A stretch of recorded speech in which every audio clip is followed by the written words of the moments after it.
Hi, my name is Abby Halls, and I just to research education in Nicaragua. An average Nicaraguan only goes to school for about 4.6 years. However, once you go out of the cities and into rural areas, it is much less, if any, schooling at all for the kids. In rural areas, they are not capable of traveling far away to a school, and the kids often have to work in order to help their parents provide for their families. So, 1 out of every 10 Nicaraguans cannot read or write at all. This may be the result of a trend that has been seen in Nicaragua right now. Oftentimes, the parents do not value education and are not encouraging their kids to succeed in school or even attend school. So then the kids usually do poorly in school or end up working in their fields like their parents did. And this cycle has been continuing year after year.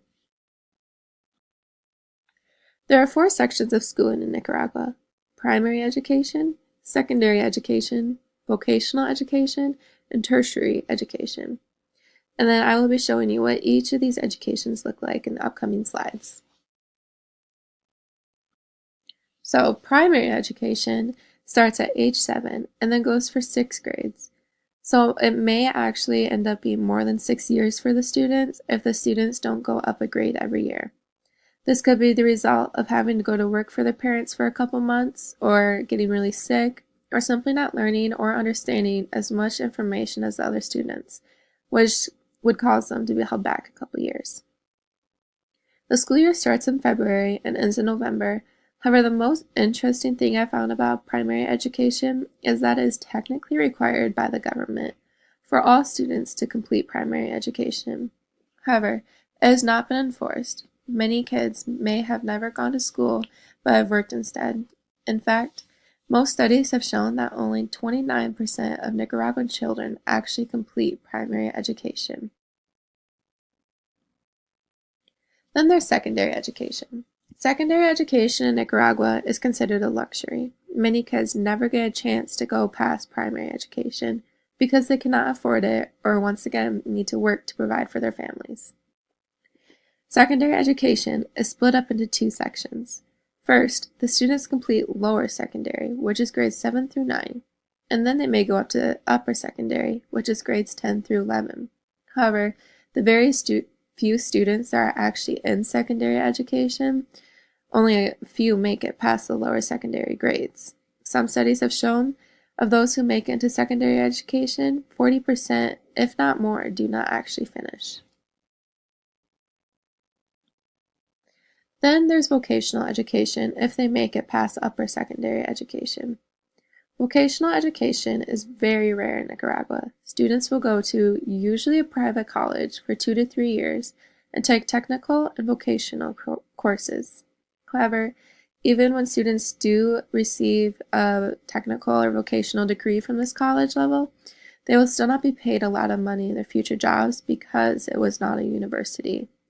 So when DORP became a university for international students, that was huge because in other countries, college is not always highly looked upon like it is in America. So in order to make money, you really need to go to a university if you live in Nicaragua.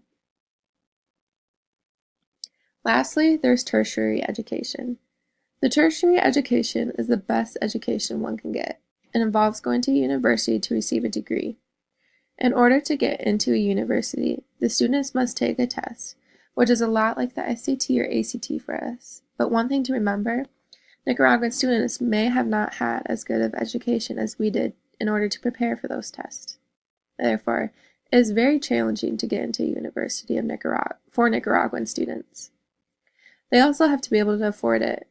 One beneficial thing is the government will usually try to cover the students who do make it this far just because it is very rare. So the students pay maximum fee of about $40 per semester. But some research I did said that many cannot actually get their diploma because some universities require students to pay an extra $1,000 just for the diploma. So for some students, it's pointless to go to a university because they won't be able to afford the diploma anyways. Therefore, it seems the government still makes it challenging to even get a degree. But If one can afford it, a university career includes going to school for 4 to 5 years for undergraduate, and then they can choose to go on for 2 years for the master program. Also, just a quick fun fact, the school in the picture is the oldest university in Nicaragua, but I'm not going to attempt to even say the name because my Spanish is terrible.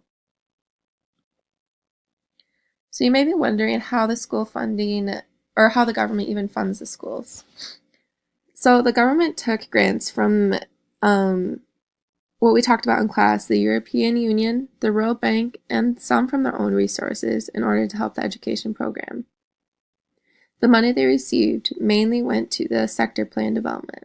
The goal for this plan, and I quote from Global Partnership for Education, is 1. To increase education and improve learning conditions of preschool education in 43 out of 153 areas where poverty levels are highest, key education indicators are the worst, and there is significant demand.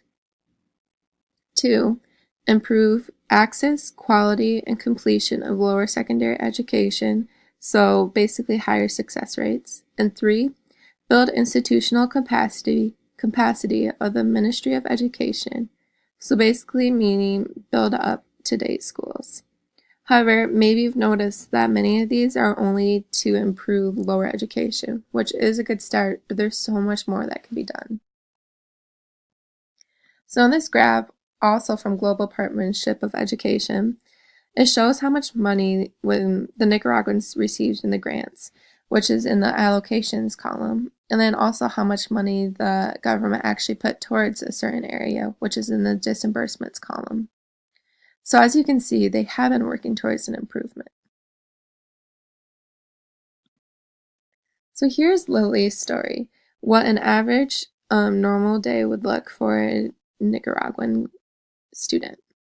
Lily Garcia visited a Nicaraguan school in order to find some similarities and difference between American schools and Nicaraguan schools. Right away, she noticed that the learning environment was not good.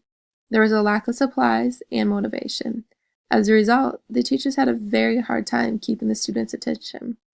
Also, one shocking thing Lily saw was that the students were required to pay for their tests. So many students did not pay for them and received failing grades instead, because they could not afford it or the money was needed for something else that was more important, like food or water.